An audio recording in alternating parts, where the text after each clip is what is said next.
Hi cooking lovers, welcome to our channel. ఈరోజు వీడియోలో tiffin item అయితే చేస్తున్నానండి. ఎప్పుడు మనం దోశలు మినపగుళ్ళు బియ్యంతో చేస్తూ ఉంటాము. రెగ్యులర్గా చేసే దోశలా కాకుండా నేనైతే ఈ వీడియోలో ఎగ్ దోశని చేసి చూపిస్తున్నానండి. ఈ దోశ అయితే 2 రకాలుగా చేస్తున్నాను. టేస్ట్ అయితే చాలా బాగుంటుంది. పిల్లలు ఏంటి పెద్దలు ఏంటి చాలా ఇష్టంగా తినేస్తారు. ఈ ఎగ్ దోశని ఏ విధంగా చేయాలో వీడియోని స్టార్ట్ చేసేద్దామా.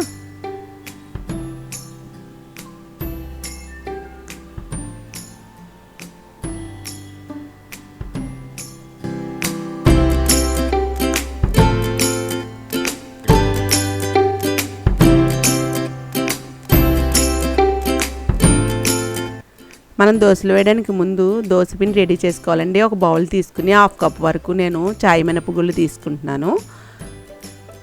1/2 కప్ చాయ్ మినపగుళ్ళకి 1.5 కప్పు రేషన్ రైస్ అయితే తీసుకుంటున్నానండి. దోశలకి రేషన్ రైస్ బాగుంటాయి. 2 టీ స్పూన్ల వరకు పచ్చిశనగపప్పు, 1 టీ స్పూన్ మెంతులు, అటుకులు కూడా 1/3 కప్ తీసుకుంటున్నాను. 1/2 కప్ అయినా సరిపోతాయండి. ఇవన్నీ కొంచెం నానడానికి వీలుగా ఉంటుందని కొంచెం పెద్ద గిన్నెలో నానబెడుతున్నాను. ఒక స్టీల్ గిన్నెలో వేసుకుని ముందు వాటర్ వేసి శుభ్రంగా కడిగేసి వాటర్ తీసేసి మళ్ళీ వాటర్ వేసుకుని ఒక 4-5 గంటల వరకు నానబెట్టుకోవాలి. మనం తీసుకున్న క్వాలిటీ మినపగుళ్ళని బట్టి బియ్యాన్ని అయితే యాడ్ చేయాలండి. క్వాలిటీ ఉన్న మినపగుళ్ళు తీసుకుంటే 3 కప్పుల కంటే కొంచెం 1/2 కప్ వరకు బియ్యం ఎక్కువే పడతాయి. ఆ విధంగా బియ్యాన్ని అయితే తీసుకోండి. 4 గంటల సేపు నానిన తర్వాత మీకు చూపిస్తున్నాను చూడండి. మినపగుళ్ళు, ఇందులో వేసిన శనగపప్పు, మెంతులు, అటుకులు మందంగా ఉన్నాయి ముందే వేసేసాను. అదే మీరు పలచగా ఉన్న అటుకులు అయితే వేసే ముందు ఒక అరగంట సేపు ముందే నానబెట్టుకోవచ్చు. ఇందులో ఉన్న వాటర్ అంతా తీసేసి మరలా మంచినీళ్ళు వేసుకుని నేను మిక్సీ జార్లో రుబ్బుతున్నానండి దోశల పిండిని. మిక్సీ జార్ పెద్దది తీసుకున్నాను. ఇందులో 1/2 వరకు బియ్యం పప్పు వేసుకుని ముందు మామూలుగా మిక్సీ పట్టుకుని తర్వాత కొద్దిగా వాటర్ యాడ్ చేసి ఇలా మెత్తగా రుబ్బుకోవాలి. ఇలా మెత్తగా రుబ్బిన పిండిని ఒక స్టీల్ గిన్నెలోకి తీసుకోవాలి. కొంచెం బియ్యం పప్పు ఎక్కువగానే ఉన్నాయండి. రెండోసారి కూడా నేను మిక్సీ జార్లో వేసి దీన్ని కూడా బాగా మెత్తగా రుబ్బి మొత్తం అంతా కూడా స్టీల్ గిన్నెలో తీసుకుంటున్నాను. ఈ రుబ్బిన పిండిని మనం నైట్ అంతా కూడా బయటే వదిలేయాలండి. పిండి తీసిన తర్వాత మిక్సీ జార్ని కొంచెం వాటర్ వేసి ఒకసారి మిక్సీని పెట్టి అప్పుడు క్లీన్ చేసుకుంటే మరలా మనం మిక్సీ జార్లో పిండి రుబ్బినప్పుడు బ్లేడ్ టైట్ అవ్వకుండా ఉంటుందండి. నైట్ అంతా పులిసిన తర్వాత మీకు చూపిస్తున్నాను పిండిని. చూడండి ఏ విధంగా పులిసిందో. 1/2 వరకు ఉన్న పిండి పై వరకు వచ్చింది కదా. ఇందులోకి సరిపడా సాల్ట్ని అయితే వేసేస్తున్నాను.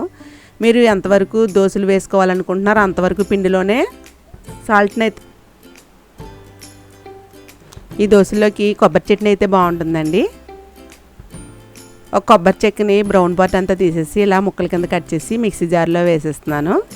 ఇందులోకి అయితే 4 పచ్చిమిర్చి తీసుకున్నాను. మీరు తినే కారాన్ని బట్టి తీసుకోండి. పచ్చిమిర్చి అయితే ఘాటుగా ఉన్నాయి. 1 ఇంచు వరకు అల్లం, అలాగే ఒక 10 వరకు పచ్చి వెల్లుల్లి రేకలు కూడా వేసేస్తున్నాను. ఇందులోనే 1/2 టీ స్పూన్ వరకు జీలకర్ర కూడా వేయండి. ఇందులోనే పుట్నాల పప్పు కూడా 1 టేబుల్ స్పూన్ వరకు వేస్తున్నాను. మీ దగ్గర వేయించిన వేరుశనగ గుళ్ళు ఉంటే అవి కూడా 1 టేబుల్ స్పూన్ వరకు వేయించండి. సరిపడా సాల్ట్ని కూడా వేసేస్తున్నాను. వేసి ఒకసారి పొడిలా మిక్సీ పట్టుకుని ఆ తర్వాత వాటర్ యాడ్ చేసుకుని చట్నీని అయితే చేసుకోవాలి. ఈ చట్నీని ఒక బౌల్లోకి వేసేస్తున్నానండి. మనం దోశల్లోకి ఏ విధంగా ఉండాలో చట్నీని వాటర్ కలుపుకుని పక్కన పెట్టుకోండి. దీనికైతే పోపు పెట్టుకుందాం. పాన్ పెట్టుకుని ఇందులోకి 3 టేబుల్ స్పూన్ వరకు ఆయిల్ వేసి పచ్చిశనగపప్పు, మినపప్పు, ఆవాలు, జీలకర్ర, 2 ఎండుమిర్చి, 2 రెమ్మల కరివేపాకు లో ఫ్లేమ్లో కొంచెం దోరగా వేయించండి. నేను ఇంగువ వేయలేదు. ఇంగువ అయితే కూడా వేసుకోవచ్చు కొంచెం. ఈ పోపు వేగిన తర్వాత చట్నీలో వేసేసుకోవడమే.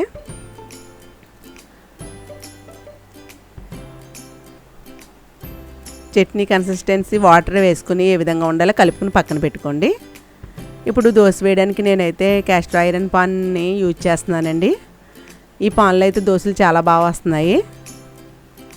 పాన్ పెట్టుకుని పాన్ హీట్ ఎక్కిన తర్వాత కొద్దిగా ఆయిల్ వేసి టిష్యూతో కానీ క్లాత్తో కానీ ఆయిల్ అంతా కూడా రేకి స్ప్రెడ్ అయ్యేలాగా మొత్తం అంతా టిష్యూతో నేను క్లీన్ చేసేస్తున్నాను. ఇప్పుడు ఫ్లేమ్ని తగ్గించుకుని దోశ అయితే వేస్తానండి. నేను ప్లెయిన్ దోశ వేస్తున్నాను. 1 ఎగ్, కొద్దిగా సాల్ట్, కొంచెం పచ్చికారం తీసుకున్నాను. లో ఫ్లేమ్లో పెట్టుకోవాలి, లేదంటే పిండి చుట్టూ పద్దండి. 2 గరిటెల వరకు దోసపిండి వేసుకుని ఇలా గరిటెతోటి స్లోగా చుట్టూ కూడా ఇలా స్ప్రెడ్ చేయాలి. ఇది మరీ పలుచగా వేయాల్సిన అవసరం లేదు, ఎందుకంటే ఎగ్ దోశ కాబట్టి. ఈ విధంగా మొత్తం అంతా స్ప్రెడ్ చేసుకుని దోశలాగా హై ఫ్లేమ్లో కాలనివ్వాలి.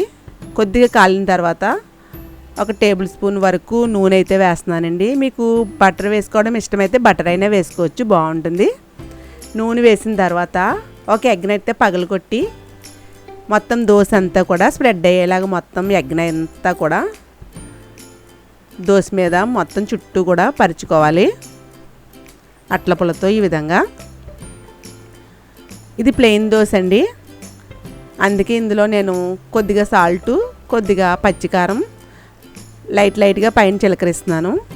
మీ టేస్ట్కి తగ్గట్టు కొద్దిగా మసాలా పౌడర్ యాడ్ చేసుకోవచ్చు, లేకపోతే చాట్ మసాలా అన్న యాడ్ చేసుకోవచ్చండి. హై ఫ్లేమ్లోనే కాలనివ్వాలి.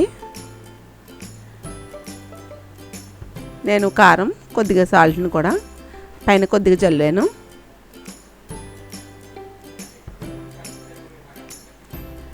ఇప్పుడు ఒకవైపు కాలిందండి దోశ, రెండో వైపు కూడా తిప్పుకోవాలి.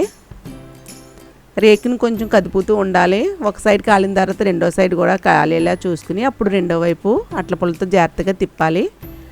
రెండో వైపు తిప్పిన తర్వాత కొద్దిగా ఆయిల్ అయితే వేసుకోవాలి.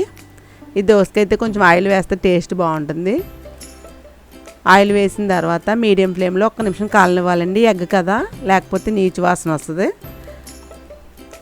మీడియం ఫ్లేమ్లో 1 నిమిషం కాలిన తర్వాత ఈ దోశని అయితే ప్లేట్లోకి తీసేసుకుని, ఫ్లేమ్లో అయితే మరలా లో ఫ్లేమ్లోనే పెట్టాలండి. లో ఫ్లేమ్లో పెట్టి పాన్ అయితే టిష్యూతో మరలా క్లీన్ చేసేసుకుని, ఎప్పుడు దోశ వేసినా క్లీన్ చేసేసుకుంటూ ఉండాలి. ఇందులోకి నేను రెండో రకం దోశ సెజ్వాన్ చట్నీతో కూడా చేయొచ్చండి. నేను సెజ్వాన్ చట్నీతో చేస్తున్నాను. ఉల్లిపాయ, పచ్చిమిర్చి, అల్లం, కొత్తిమీర చిన్న ముక్కల కింద కట్ చేశాను. లో ఫ్లేమ్లో పెట్టుకుని మరలా 2 గరిటెల వరకు కూడా పిండి వేసుకుని ఈ పిండిని ఇలా దోశలా మొత్తం రేక్కి స్ప్రెడ్ చేసి ఫ్లేమ్ని అయితే పెంచి హై ఫ్లేమ్లో 1 నిమిషం కాలనివ్వాలి. కాలిన తర్వాత అప్పుడు ఆయిల్ వేయాలండి. చుట్టూ 1 స్పూన్ వరకు ఆయిల్ వేసుకుని నేను సెజ్వాన్ చట్నీ వేస్తున్నానండి, 1 టేబుల్ స్పూన్ వరకు. మీ దగ్గర సెజ్వాన్ చట్నీ లేకపోతే రెడ్ చిల్లీ సాసు, టమాటా కచ్చపు 2 కలిపి వేసుకోవచ్చండి, లేదంటే పిజ్జా సాస్ అయినా వేయచ్చు. మొత్తం స్ప్రెడ్ చేసిన తర్వాత ఇందాకట్లాగే ఎగ్ను కూడా మొత్తం దోశ అంతా కూడా స్ప్రెడ్ చేయాలి. స్ప్రెడ్ చేసిన తర్వాత ఇందులోకి చిన్నగా కట్ చేసిన ఉల్లిపాయ, పచ్చిమిర్చి, అల్లం, కొత్తిమీర ఇవన్నీ కూడా వేసుకుని హై ఫ్లేమ్లో కాలనివ్వాలి. కాలిన తర్వాత రెండో వైపు తిప్పుకుని మరలా ఆయిల్ వేసుకుని కాలనివ్వాలండి. ఎగ్ దోశ టేస్ట్ అయితే చాలా బాగుంటుంది. ఎప్పుడు రెగ్యులర్గా చేసే దోశల్లా కాకుండా ఇలా డిఫరెంట్గా అయితే చెయ్యండి. పిల్లలేంటి పెద్దలేంటి చాలా ఇష్టంగా తినేస్తారు. ఇప్పుడు ఇంట్లో చేస్తూ ఉంటే బోర్ కొడుతూ ఉంటుంది కదా, వాళ్ళకి బయట కావాలి టిఫిన్ అంటారు. అటువంటిప్పుడు ఇలా చేసి పెట్టారంటే ఇంట్లోనే 1కి 2 తినేస్తారు. వైట్ చట్నీతో అయితే దోశలు చాలా బాగుంటాయండి. మీరు కూడా ఈ విధంగా ట్రై చేసి చూడండి. చేసిన తర్వాత ఏ విధంగా వచ్చాయి కూడా నాకు కామెంట్ చేయండి. ఈ వీడియో మీకు నచ్చితే కనుక ఒక లైక్ అయితే చేయండి. మీరు ఇచ్చే లైక్సే నాకు బూస్ట్.